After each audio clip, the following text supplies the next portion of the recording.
Volatile je nakažený, který se objevuje pouze v noci. Většinu nakažených lze při setkání s hráčem snadno zabít, to však neplatí pro volatily. A nejlepší možností hráče při setkání s jednou nebo více z těchto nestvůr je utéct do nejbližší bezpečné zóny. Nejlépe dříve, než se o vás nestvůry dozví. Volatilové jsou schopni vydržet několik zásahů vysoce výkonnými zbraněmi a mohou rychle způsobit značné poškození. Volatilové mají široká ramena a jsou o něco větší než průměrný biter. Mezi další fyzické znaky patří plnoštíhlost, odhalené kosti, svaly a čelist, kterou používá proti neinfikovaným lidem. Slyšitelně je lze identifikovat podle těžkého dechu a hlasitého skřeku. Volatilové jsou extrémně rychlí a dokáží se pohybovat tmou vysokou rychlostí, přičemž se dokonale vyrovnají hbitosti hráče a stejným způsobem překonají překážky a budovy. Mají speciální výpadový útok, před kterým je pro hráče na nízké úrovni velmi nepravděpodobné uniknout. Po splnění prvního úkolu však získáte UV svítilnu, kterou lze vylepšit a použít, když se na vás volatile vrhne, čímž ho zatlačíte zpět a získáte dostatek času na útěk. Hráči na vyšších úrovních s odpovídajícími dovednostmi mohou jejich útoky poměrně snadno odrazit, ale hráč na nízké úrovni bude potřebovat neuvěřitelně silnou zbraň, aby měl nějakou šanci na přežití. V případě, že volatile hráče vidí, ale nedosáhne na něj, použije silný plivací útok podobný těm, které používají ropuchy. Často to dělá, když hráč šplhá, aby ho shodili z římsy. Jakmile se čas posune do dne, volatile se vyděsí a začne utíkat do nejbližší temné zóny, například do tunelu nebo jeskyně. Při útěku za stínem budou volatilové hráče vždy ignorovat, i když na ně zaútočí, dokud nedosáhnou tmavé zóny, kde se stanou stejně agresivními jako v noci. Pokud by někdo pronásledoval prchajícího volatila při východu slunce, může ho někdy vidět umírat na slunci, než se dostane do temné oblasti.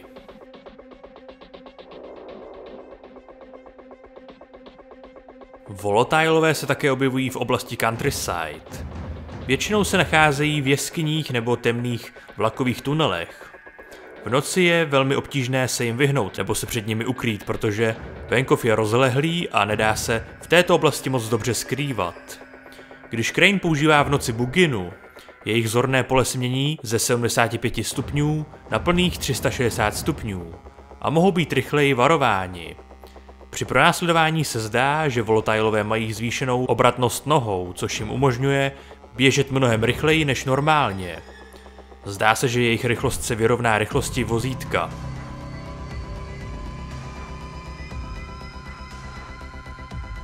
Podobně jako v první hře jsou volatilové velmi nebezpeční. Setkáte se s nimi hlavně při honičkách na 3. úrovni a při vstupu do temných zón během dne. Volatilům je třeba se spíše vyhýbat, než s nimi bojovat, protože jsou rychlí, těžko omračitelní, mají vysoké zdraví a způsobí extrémně vysoké poškození. Navzdory jejich nebezpečí je lze zabít, ale hráč si bude muset volatila bedlivě všímat, aby se vyhnul jeho útokům. To je snazší, když je izolovaný, ale často se bude nacházet mezi virály nebo dokonce jinými volatily. Doporučuje se nepokoušet se k němu přiblížit bez řádné UV výbavy, pro případ, že byste museli utéct. Pokud je zabijete, jejich těla obvykle přináší loot fialové úrovně a unikátní trofej nakaženého.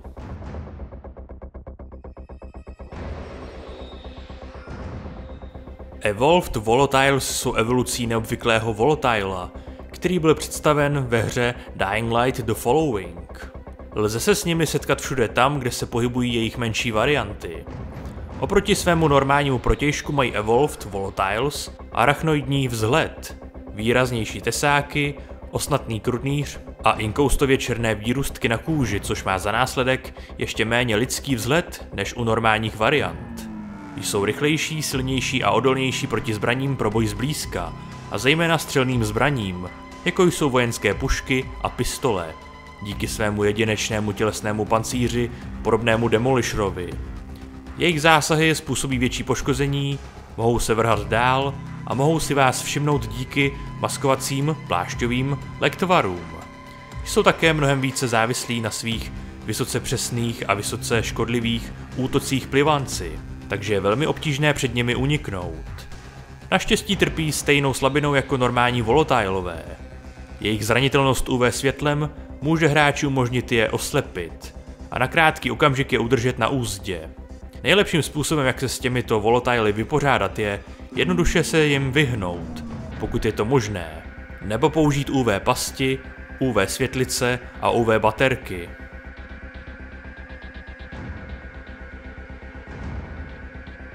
Ice volatilové jsou poslední známou variantou normálních volatilů.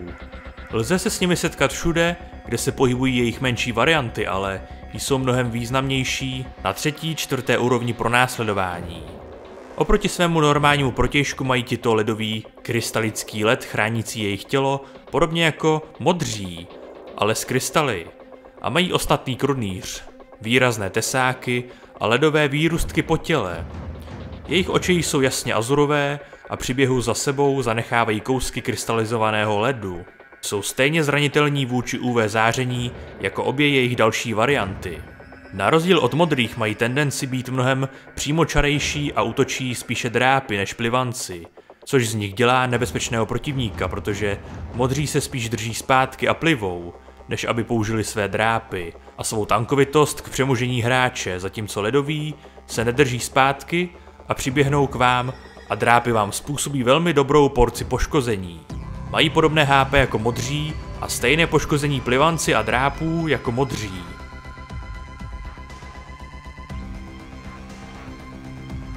Volatile Tyrant je speciální varianta Volatila, která se vyskytuje hlavně v centrální smyčce Villedorů. Lze se s nimi setkat i ve starém Villedoru, ale většinou se omezují na gestační stupeň Volatila. Jejich těla a rány září sytě červenou barvou, čímž se odlišují od běžných volatilů. Na Tyranty lze narazit při jakémkoliv setkání v centru Villedoru a lze se jim snadno vyhnout, nicméně zapojení jednoho z nich přinese kořist vysoké úrovně spojenou s volatily. I když stále používají mnoho stejných taktik jako běžní volatilové, jsou Tyranti mnohem silnější a navíc mají zvýšenou rychlost. Při boji s Tyrantem je nejlepší udržovat oblast neustále osvětlenou UV světly a útočit z bezpečné oblasti. Tato metoda je sice účinná, ale Tyranti se mohou na hráče vrhnout i v případě přítomnosti světla. S Tyranty se můžete také setkat ve starém Villedoru v karanténních budovách GRE.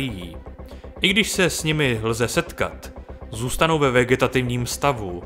Stále se vyvíjejí ve volatila a s největší pravděpodobností je budou hlídat 2 až 3 základní volatilové. Tato setkání jsou hojná, ale k přežití setkání je nutná příprava a strategie.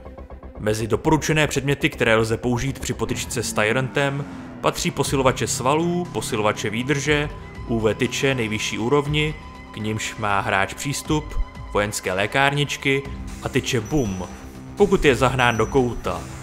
Tyranti jsou jedinými typy, kteří mohou přežít na přímém slunečním světle.